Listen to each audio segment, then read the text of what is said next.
Selamat datang di podcast Rujak Viral, Rumah BUMN Jakarta.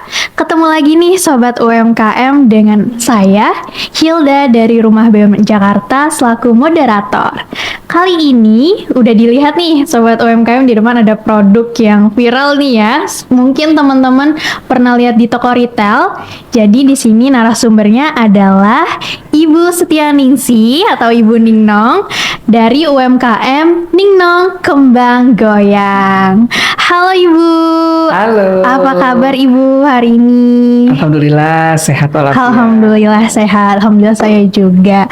Ibu, kita mau ngobrol-ngobrol nih ya, apalagi tentang gimana sih cara Ibu bangun Ningnong, terus juga terlebih di penetapan harga jual yang sehat.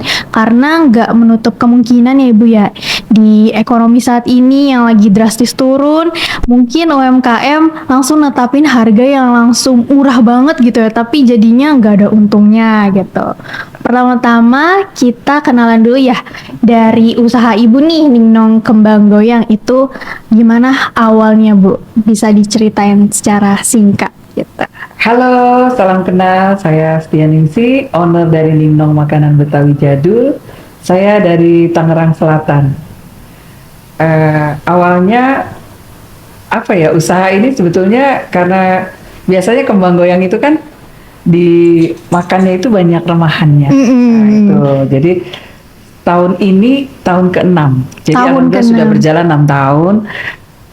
Solusi yang saya tawarkan adalah gimana caranya menikmati kembang goyang ini tuh nggak banyak remahannya. Dan kue kembang goyang tuh biasanya adanya tuh cuma hari raya. Iya, dan rasanya cuma satu ya Bu, digorengnya terus gede juga.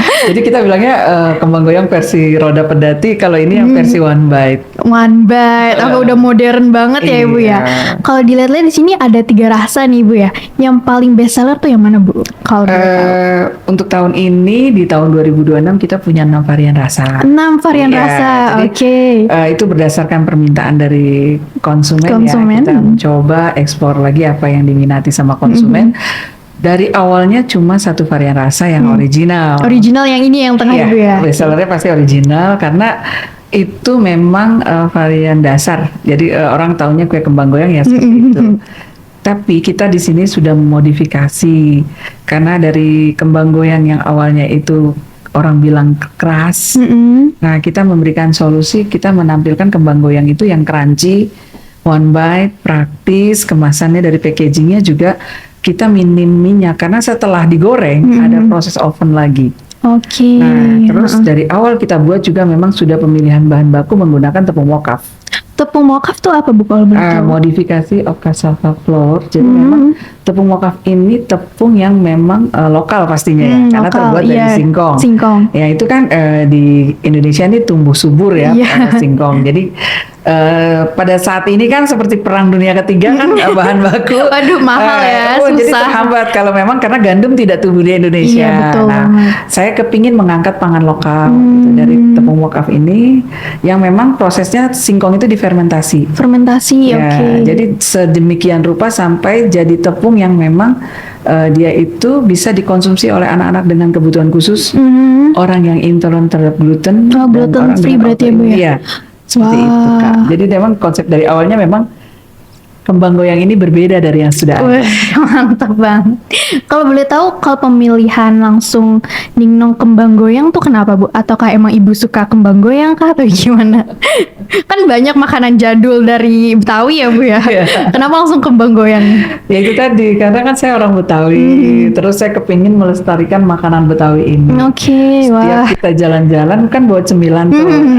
Ada saudara saya tuh gak boleh peraturannya makan di mobil, padahal kita lapar kan dalam perjalanan itu kan nggak bisa emang ngemil ya kan. Dan namanya kita mau liburan kan harusnya happy. Betul. Gak boleh banyak rumahan. Nah itu, jadi saya membuat kembang goyang ini karena memang kita suka bikin ya, dari zaman nenek dulu suka bikin. Nah terus gimana caranya nih ya kembang goyang ini tetap tampil, tetap si makanan lebaran ini nggak mubazir. nggak cuma dipatah-patahin terus ditinggalin kan. Nah ya udah, dari beberapa permasalahan tadi keluarlah ide yang ini, dan sekarang di 2026 kita punya 6 varian rasa. Bestsellernya original, wijen hitam, ada coklat, ada kopi. Kopi, Gurihnya kita punya yang kacang tanah dan udang rebon. Udang rebon, pas banget untuk nasi itu bisa ya Bu Kak? Lebih enaknya sih buat makan bakso. Oh bakso, iya Tom bener, yum. seblak gitu ya Bu ya.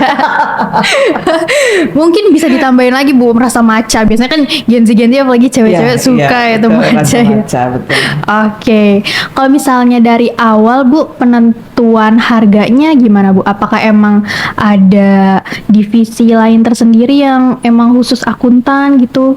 Atau gimana Bu? Itu ya, alhamdulillah perlunya kita itu belajar kepada yang tepat. Ya kita kan bukannya membuat usaha ini langsung besar ya. Awalnya saya juga ibu rumah tangga biasa. Oke. Tidak menyangka pada saat ini tuh bisa langsung produk ini bertahan sampai 6 tahun. Kita tuh ikut pelatihan yang memang diadakan dinas. Dinas. Bagaimana cara menentukan HPP. Jadi HPP, karena ya.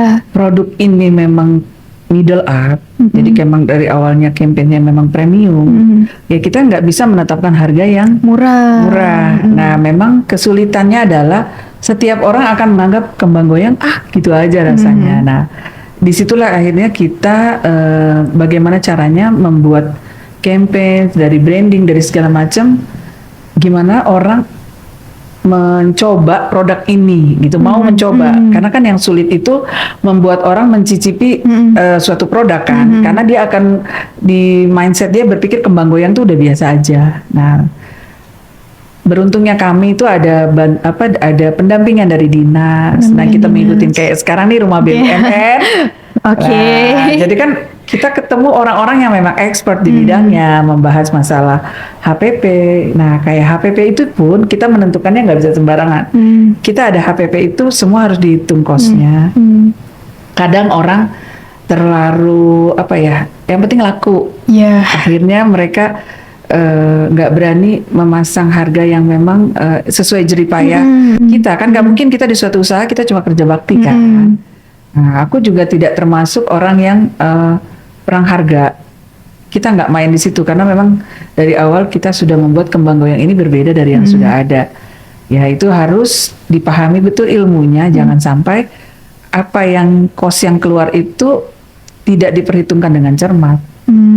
Kesalahannya UMKM adalah biasanya tidak menggaji dirinya sendiri.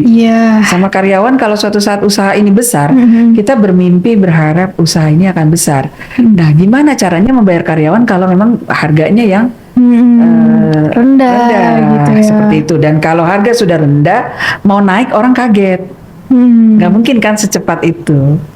Oke. Berarti penting banget pelatihan dari Rumah BEM Jakarta atau dinas-dinas gitu ya, bekerja sama dengan UMKM nih untuk menentukan harga yang sehat gitu ya Bu ya. Apalagi kualitas dari Ningnong ini kan sangat terpercaya juga ya, dari tepung mokafnya, terus bubuk premiumnya juga, dari rasa-rasanya, dan itu sangat menentukan untuk harga yang lebih sehat gitu. Ya itu tadi Kak, kadang-kadang orang berpikir yang penting laku. Itu sih ya UMKM ya. Yang penting kejual dulu aja gitu ya. Sama ya, yang pesan kan masih keluarga. Nah itu jangan karena kedepannya usaha ini kita berharap besar tadi. Tapi kalau dari awal Ningnong tuh emang harganya kecil dulu atau langsung di standarnya sesuai dengan kualitas gitu? Ini kan mulai dari 2019. Pas 2020 kita udah mulai ikut pelatihan. Di situ ya itu tadi, alhamdulillah bantuan dari dinas itu kan perizinannya dibantu. Jadi untuk rekan-rekan UMKM rajin-rajin ke dinas, ke rumah BUMN, karena di situ banyak kali pendampingan tentang perizinan legalitas yang gratis. Kalau bisa gratis, kenapa kita harus berbayar? Ya. Apalagi kita kan masih skalanya masih UMKM, jadi kita memanfaatkan apa yang bisa kita manfaatkan sumber daya dari pemerintah ini. Ya dari sampai NIB dulu itu kan masih UMK ya, pokoknya surat izin yang kita urus kayak gitu kan. Nah akhirnya kita berubah jadi NIB.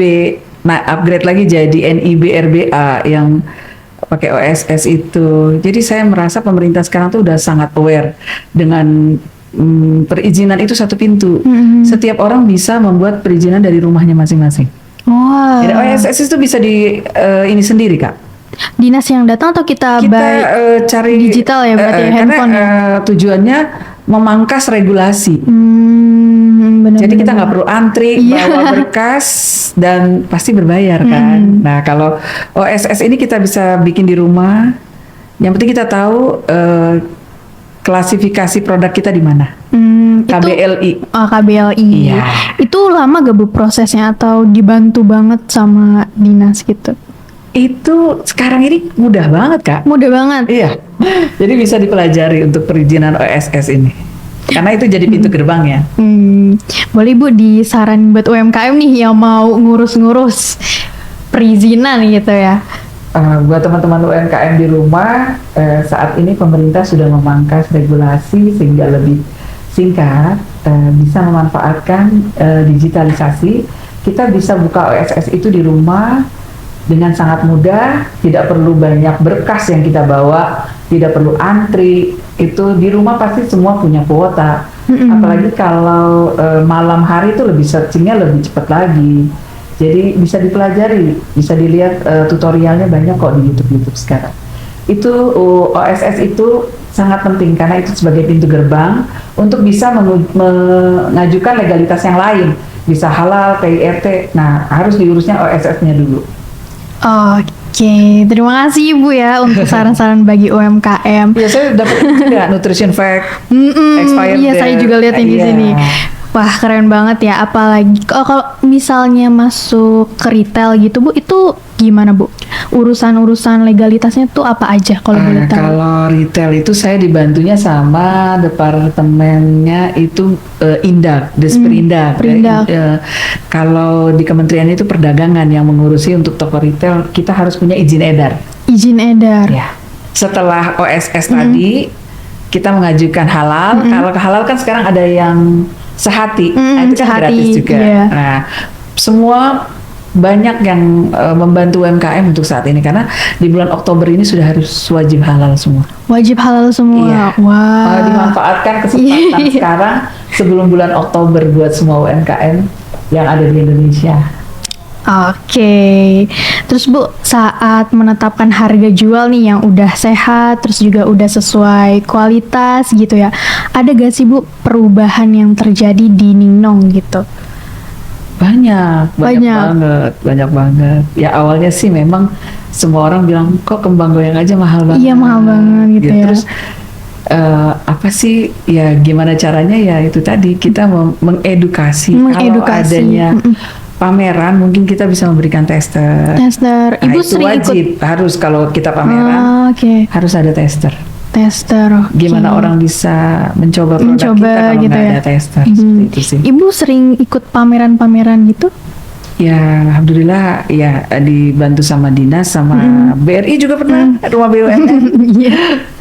Terus juga dari BRI itu yang ikut di AIS BSD. AIS-BSD. Yang 1000 UMKM Iya, itu. 1000 UMKM. Alhamdulillah Oke. Ningnong terpilih. Alhamdulillah.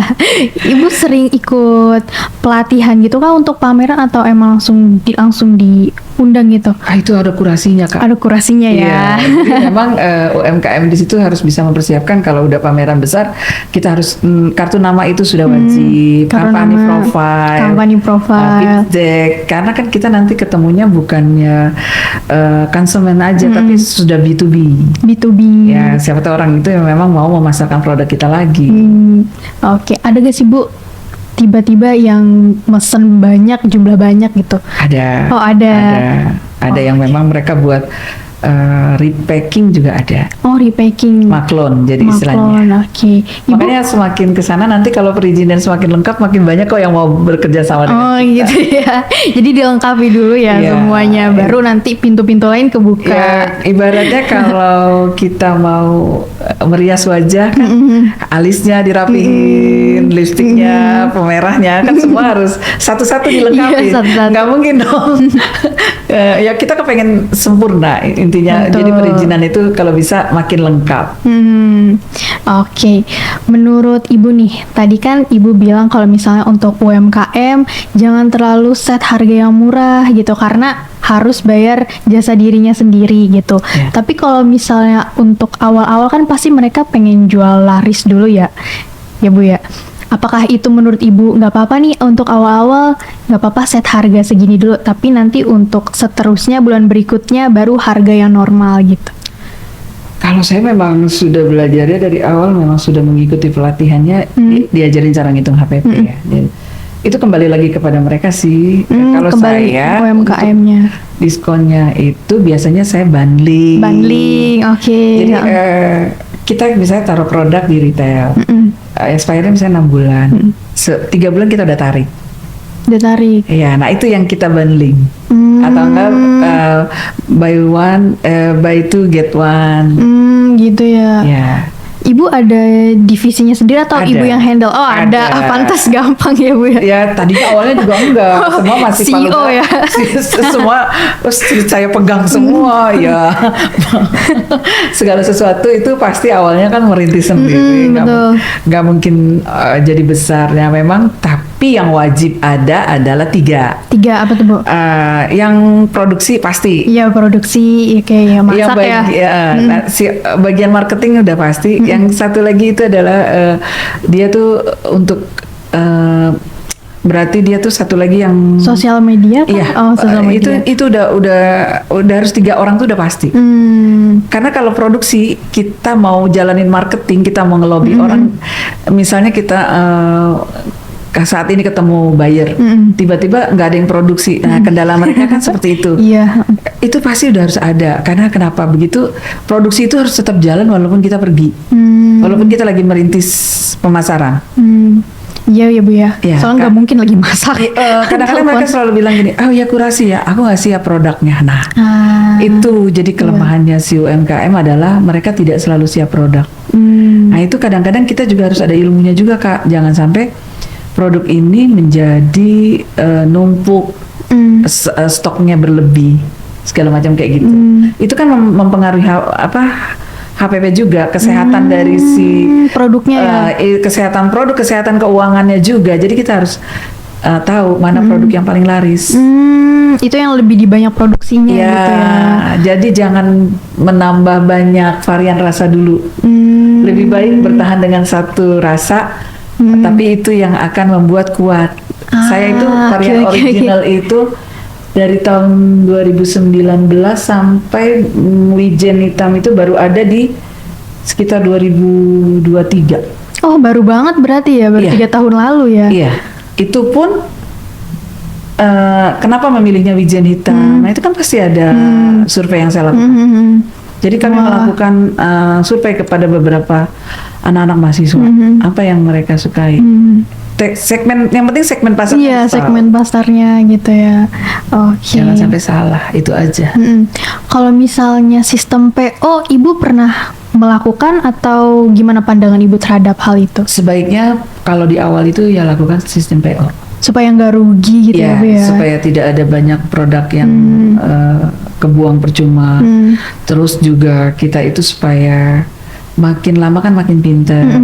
Produk-produk yang defect, yang kurang sempurna ini harus diapain. Nah itu yang dijual harganya di bawah yang harga yang bagus-bagus tadi. Oh gitu. Soalnya banyak cara lah, banyak cara untuk kita bisa membuat produk ini akhirnya semua laku terjual. Sampai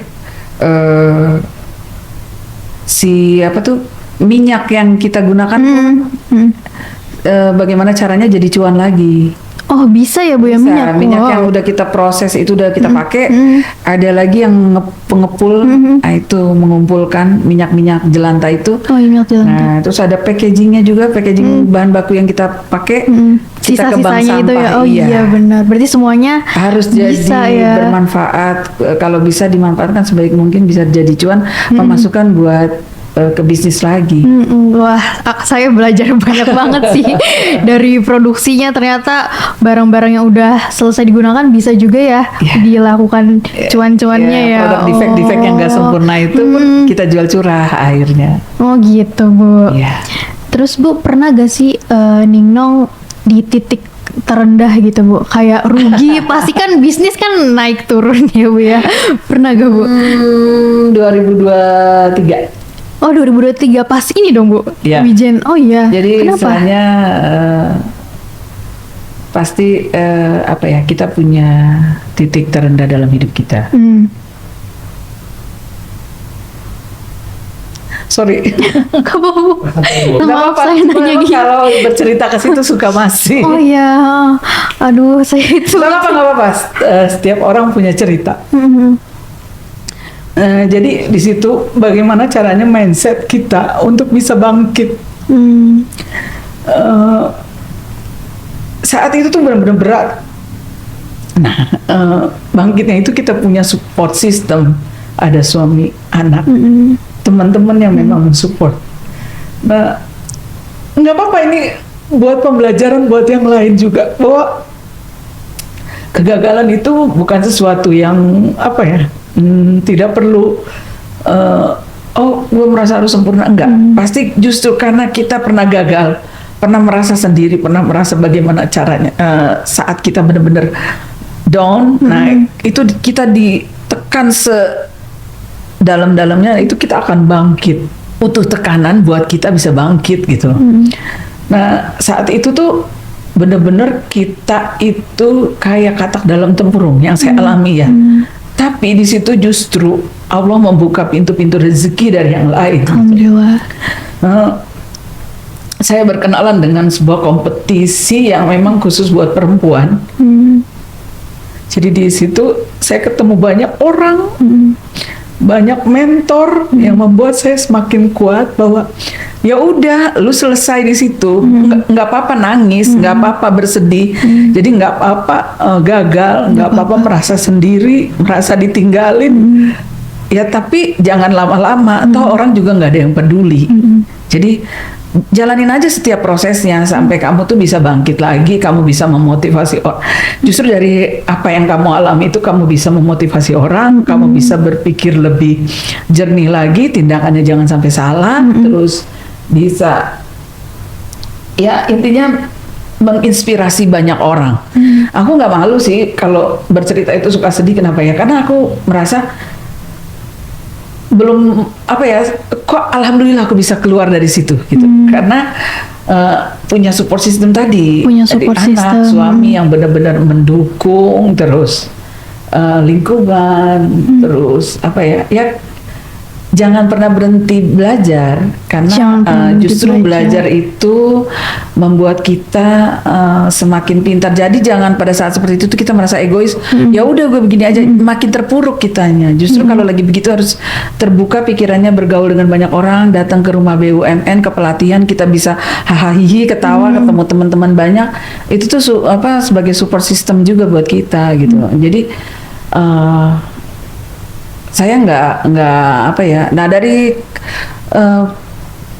itu kompetisi perempuan tadi, di situ saya akhirnya menjadi juara, walaupun keempat ya, tapi saya merasa itu pengalaman berharga buat saya. Di situ titik balik bahwa Allah membuat saya sesakit ini, menimbulkan rasa sakit ini buat saya sadar bahwa bangkit, kamu bangkit, cari jalan yang lain, cari keluar gitu aja. Oke, Ibu, sebelumnya saya Nggak mohon apa-apa, nggak maaf. apa-apa. Justru itu pengalaman. Tidak semua orang, oh gue kok merasa begini amat ya jualan gitu. Iya. Kok nggak ketemu pembeli, apalagi saat sekarang apa-apa lagi mahal. Kok sepi amat. Ya saya pernah, tiap orang pernah mengalami ujian masing-masing dengan jalan yang berbeda. Nah gimana caranya dia tuh bisa Bangkit iya. gitu ya, survive lagi. Terima Jadi kasih. jangan terlalu lama. Itu Iya, aja. jangan sedih lama-lama Iya. karena pasti Allah kasih jalannya Ya, gitu kita ya. akan dipertemukan dengan banyak orang-orang baik di luar sana. Oke, itu poin pentingnya Ibu ya. Iya. Temukan support system gitu ya untuk bantu kita bangkit lagi. Yang terutama yang paling berpengaruh adalah keluarga. Keluarga. Ya, oke. karena misalnya karyawan itu bisa keluar masuk. Iya, pulang pergi. gitu Pada ya. saat karyawan lagi keluar itu juga jadi hambatan. Jangan sampai nggak produksi tiba-tiba karyawannya berhenti, nggak kasih kabar. Saya bakal datang loh Bu habis Lebaran, tapi ternyata dia nggak datang. Nah itu kita harus siap. Pasti orang terdekat lah yang akan menolong kita. Nah makanya bagaimana caranya saya menjelaskan usaha saya ini kepada anak saya, kepada suami saya bahwa ini loh sudah sampai sini, mimpi saya sampai sini. Mereka harus terlibat. Suami saya kebetulan juga memang bekerja ya PNS. Nah, gimana caranya saya bisa membuat mereka tuh aware dengan usaha saya, mau mendukung usaha saya. Karena menurut saya banyak pengusaha laki-laki, tapi perempuan itu jarang. Iya, jarang. Nah, jadi berilah kesempatan buat kami ini pengusaha perempuan karena perempuan juga bisa loh membuat sebuah usaha yang memang akan maju ke depannya. Tapi ya kita butuh support system, kita butuh belajar, kita ikutin apa yang step-step yang diajarkan sama para mentor. Seperti itu sih. Alhamdulillah berarti keluarga support banget ya Bu ya untuk Ninong ini. Berarti kan sekarang udah 6 tahun ya Bu ya. Yeah. Dari 2019 sampai 2026. Ya, jadi lahirnya di 5 Januari 2019. Oh. Oke. Di waktu itu Ibu masih sendiri berarti atau langsung sama? Sendiri. Jadi saya bagian produksi, saya bagian pemasaran, saya bagian packing, saya kurir, termasuk kurir ya, nganter kan. Jadi saya baik hati tuh. Saya tidak nggak ada ongkirnya ya. Free ongkir ya. Pada saat ya itu kan orang berbagai cara. Oke, beli aku free ongkir. Nah, terus lama-lama kan membangun tim kedekatan gitu ya dengan si konsumen itu. Bagaimana caranya mereka nyaman dan repeat order. Karena yang penting adalah repeat order. Loyalitas pelanggan. Betul. Ya. Karena kita bisa mendapatkan orang baru, tapi kalau kita tidak bisa menjaga pelanggan lama. Nah gitu. itu. Nah kalau buat sebuah usaha ya, itu kan cash flow. Cash flow itu kan ibaratnya kayak jantung yang dialirkan darah, mengalirkan darah ke semua tubuh. Jadi harus kemana-kemana tuh jantung itu cash flow kita. Makanya penting banget keuangan itu, pembukuan terutama ya Ibu ya. Kalau boleh tahu nih Bu, bisa spill omset saat ini gak Bu? Saya saat ini masih usahanya di satu bidang ya. Satu bidang F&B nih ya. Kembang goyang aja. Dan saya belum mengeluarkan varian yang lain, apa maksudnya produk yang lain. Karena memang fokusnya nge-brandingnya itu ya di kembang goyang ini. Jadi orang biar tahu ini adalah kembang goyang di Tangsel, yaitu Ningnong. Ada Ningnong. Kayak bunyi bel ya. Jadi nge-brandingnya masih di kembang goyang. Insya Allah nextnya mungkin ada produk turunannya. Tapi tetap basicnya adalah tepung mokaf. Terus tadi omset saat ini di Lebaran ini kemarin sempat di 55 juta. Wah, keren. Hampers terutama. Itu bersih Bu? Bersih. Hampers ya, terutama hampers. Oh ada hampersnya berarti ya? Ada. Kami tuh membuat hampers itu bukan hanya hari raya. Jadi yang mau buat kasih kado ke temen, mau bawa tentengan ke rumah mertua, calon mertua, hari guru mereka telepon Bu, ada hampers, ada. Ada. Itu ada bentuk lain gak Bu selain packaging yang ini atau toples gitu untuk hampers? Oh ada. Toples ada. Oke. Boleh nih untuk sobat UMKM gitu ya yang mau calling Bu Ningnong untuk hampers gitu, boleh ya Bu ya. Awalnya justru memang yang toples. Oh. Ini packaging ini nih karena dapat fasilitasi dari kementerian. Terinspirasi ini gimana caranya orang bawa ke luar negeri enggak makan tempat di kopernya. Oh iya. Sama kemasannya praktis. Kalau menikmati kembang goyang Ningnong tuh nggak hanya sebagai snack buat teman minum ngopi, ngeteh, tapi bisa buat juga dijadiin kayak sereal. Tinggal dituang susu di kemasannya, kasih sendok. Udah langsung praktis banget ya Bu ya. Jadi packagingnya bisa sekalian buat tempat untuk menikmati serealnya. Oh iya ya, bener-bener langsung turun di sini berarti ya. Oh oke. Kalau misalnya ekspansi Bu, berarti masih di Jakarta kah atau udah ke pulau lain nih? Untuk tahun ini alhamdulillah udah nambah. Udah nambah. Kita udah kerja sama PT Pos. Jadi hampersnya itu udah bisa masuk ke berapa wilayah ya? Hampir 15 kota. 15 kota. Ya, Jogja, Semarang, Jakarta sudah pasti ya. Terus terakhir itu kemarin Justip juga keluar. Justip keluar negeri. Wah, Masya Allah. Ada. Itu gimana Bu ceritanya Bu? Ada Bisa anak Justip? mahasiswa Indonesia kuliah di Hong Kong. Oke, Terus dia bilang, Bu, di Hong Kong disebut tempat nggak apa-apa ya, tempat Iya, kayak oke. kita kan Dufan. Iya, Dufan. Di Disneyland itu ada kue mirip Kembang goyang. kue dari Kangen tepung gitu ya. beras, kata dia. Mirip apa bentuknya frozen. Oh, Frozen. Iya. Nah, akhirnya Justip ada yang mau ke Hong Kong dia titip beli. Oh, oke. Berarti expired ini berapa bulan Bu? 9 bulan. 9 bulan. Nah, itu mempengaruhi juga packaging. Wah, keren sih Bu ini. Ya, kalau untuk umur simpan kita menggunakan proses oven setelah Oven, digoreng. Kalau di spinner nanti dia jadi bubuk Kak, Oh. jadi puyer. Tinggal. Jadi bisa diseduh jadinya. Jadi nggak cocok kalau di spinner.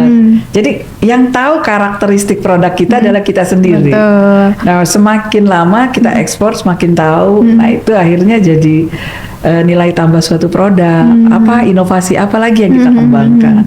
Itu yang kita tawarkan ke konsumen sih. Kita bisa membantu permasalahan mereka apa. Berarti Ningnong ini langsung menjawab ya, udah one bite, terus juga umur simpannya lama, kualitasnya bagus, gluten free. Wah, ini sangat menjawab masalah konsumen gitu ya. Ya, Bu, ya. yang pecinta kopi berarti variannya kopi. Betul. Yang pecinta coklat variannya Ini coklat. Nah, biasanya mereka tuh diancur-ancurin dibuat topping es krim. Cara menikmatinya seperti itu juga. Crunchy gitu ya, Iya. so itu. Oke, Bu. Terus apalagi ya saya mau nanya, harapan Ibu kalau misalnya kan sekarang ekspansinya baru di Indonesia gitu ya.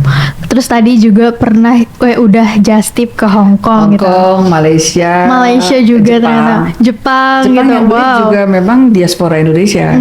Jadi ada mahasiswa dari kampus ini. Pertukaran. Kangen gitu ya. Kangen, jadi kamu mau titip apa? Bawain ini gitu.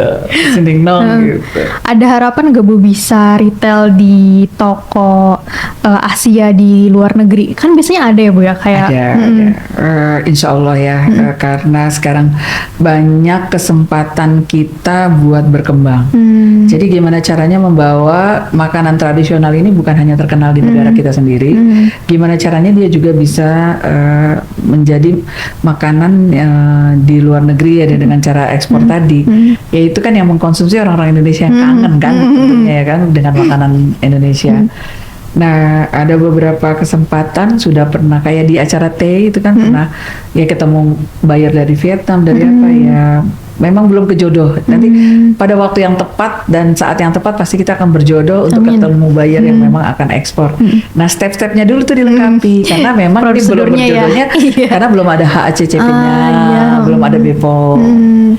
Jadi itu yang membuat kita harus terus belajar, apalagi kekurangan kita untuk naik kelas nih, apalagi yang harus kita lengkapi. Bu Ningnong nih pinter banget guys, karena udah tahu nih step-step lanjutnya tuh kayak gimana gitu. Iya. Apakah lagi diurus atau gimana Bu kalau boleh tahu? Insya Allah kita memang rumah produksi sudah berpisah ya.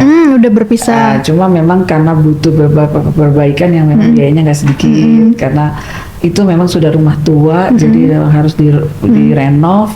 Nah itu kita tinggal kesiapan dana kan, terus sama satu lagi yaitu tadi standarnya bisa diterima untuk ekspor yaitu HACCP tadi. Oke, Kayak gitu. semoga ya Bu, kami doain dari Rumah Band Jakarta bisa nih, soalnya kembang goyang tuh sangat tradisional Indonesia gitu ya. Iya. Bisa banget Ningnong nih jadi salah satu makanan mungkin di airport gitu kan, Amin, di amin. bandara. Nah ini langsung, wih Ningnong dari Indonesia gitu. Amin. Semoga nanti dipermudah ya Bu ya. Jadi ada di ini tower yang dekat bandara. Nah itu travel and umroh khusus untuk travel umroh. Dan dia ada minimarketnya. Kita udah ada di situ. Oh udah ada, Iya, wow. di Cengkareng situ. Kok udah bisa ada. Bu? Ya memang kurasi juga. Kurasi Semua juga. kembali lagi pada proses kurasi. Seperti itu. Terus yang UMKM kedepannya kalau mau naik kelas harus punya website. Website. Ya. Oh Ningnong udah ada Bu. Kita lagi Proses. maintenance. Oh, Udah ada tapi maintenance. lagi maintenance. Kenapa website itu harus ada? Karena marketplace itu bukan punya kita. Marketplace Betul. itu datanya kita nggak punya. Kalau kita mau maintenance si pelanggan, kita nggak tahu, nggak punya data. Nah, website itu yang harus kita punya karena buyer luar negeri juga lebih percaya kalau kita punya website. Kalau bisa websitenya itu ada 2 bahasa. Oh, Indonesia, dan Inggris. Inggris. Oh, Jadi gitu. kita jadi ibaratnya kalau suatu produk itu menjual dirinya itu ya di situ di marketplace. Dia harus bisa orang tuh melihat apa sih nih dan websitenya itu bisa langsung klik kemana mudah gitu sama harus belinya kemana terus dilampirkan marketplace-nya juga bisa karena mereka kan akan percaya kalau kita di marketplace sudah ada. Oh, berarti Ningno udah punya tapi Udah punya, lagi di maintenance gitu ya. iya. Kalau misalnya pas sebelum maintenance itu langsung di direct ke marketplace atau bisa bayar di situ website itu juga, Bu? Bisa biasanya ke marketplace. Marketplace. Nanti call to actionnya ke WA. Oh, ke WA. Oke, berarti WhatsApp juga main ya Ningno di situ ya? Main. Jadi UMKM juga harus punya Google My Business yang hidup. Karena beberapa konsumen yang kami dapatkan adalah mereka dapat dari referensi dari Google. Iya. Jadi foto produknya juga harus bagus. Ya pelan-pelan semua dilengkapi. Oke, Ibu. Sebagai penutup kali ya, Bu ya. Apa pesan Ibu Ningnong untuk UMKM agar berani menentukan harga yang pantas dan berkelanjutan di bidang mereka masing-masing? Tipsnya ya yang pasti mereka itu harus menghitung semuanya secara detail. HPP itu ada 3 poin. 3 poin. Pertama itu bahan baku. Tenaga kerjanya juga harus dihitung. Karena kalau ini usahanya besar, kita meng-hire orang bayarnya pakai apa? Kalau nggak dihitung. Packagingnya juga harus dihitung. Jadi detail semua harus dihitung. Suatu produk itu harus jadi kesatuan yang bisa berdiri sendiri. Dia apa aja yang elemen-elemen apa aja yang membuat suatu produk itu bisa jadi suatu tampilan seperti ini. Ya, kalau biaya marketing itu juga nanti ya, tapi kalau yang utama adalah bahan baku harus dihitung detail. Terus kedua itu karyawan, bayar gajinya. Ketiga itu biaya packaging, biaya pendukung juga tuh listrik. Listriknya kan nggak mungkin gratis. Gas gitu ya, Bu ya. Iya betul. Jadi elemen-elemen yang untuk membuat suatu produk itu HPP-nya benar-benar harus dihitung, jangan sampai salah hitung, akhirnya boncos. Karena berharap harganya murah. Oke, terima kasih untuk Ibu Ningno, Ibu Setianingsih. Semoga ilmu yang Ibu berikan tentang bisnis dan keuangan untuk UMKM bisa jadi makin naik kelas ya, Ibu ya. Insyaallah. Semoga juga untuk kembang goyang makin laris, makin banyak varian, terus juga nanti harapannya untuk ke bandara ataupun luar negeri bisa tercapai. Ya, Terima kasih Ibu Ningno. Halo Ibu. Buat yang ada di rumah ada pantun dari Ninong. Asik. Minta cakepnya ya. Oh iya. Kebaran siang pakai topi. Cakep. Topinya punya si Mayang. Cakep. Siang-siang enaknya kita ngopi. Asik. Ditemenin kembang goyang. Ninong. Asik. Terima kasih Bu. Kita kasih bye-bye ke Sobat UMKM. Sampai jumpa di podcast Rujak Viral selanjutnya. Dadah.